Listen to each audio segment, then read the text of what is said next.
እንትን ደግሞ ሪያሊቲም ሁሉም ሰው ሁሉም ነገር አልተቆደለውም፣ ሁሉም ሰው ሁሉም ነገር አልሰጠውም። ስለዚህ ከገሌ ጋር የራሱ ነገር ስላለው እዚህ ጋር የምንመዛዘነው ነገር የለም ማለት ነው።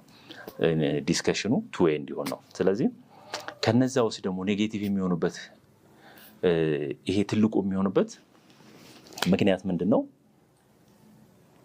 ማጆሪቲው ከልጅነታችን ጀምሮ እስካሁን አእምሯችን ውስጥ የሚቀመጡት ነገሮች ብዙዎቹ እኛም ፕሮቴክት ለማድረግ ከአካባቢም ከምናድግበትም ሆኖ ምንድነው የሚገቡት ማጆሪቲው 95%ዎቹ ኔጌቲቭ ስለሚሆኑ ነው።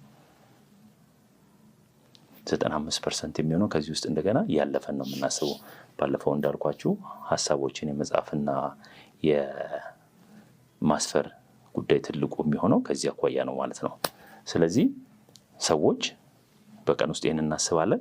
የምናስባቸውን ሀሳቦች ደግሞ በደንብ ምልልሶቻችንን ወይንም እነዚህን ነገሮች በደንብ ኮንትሮል ማድረግ ስንችል በጣም ብዙ ነገር መፍጠር ማሰብ እንችላለን ማለት ነው።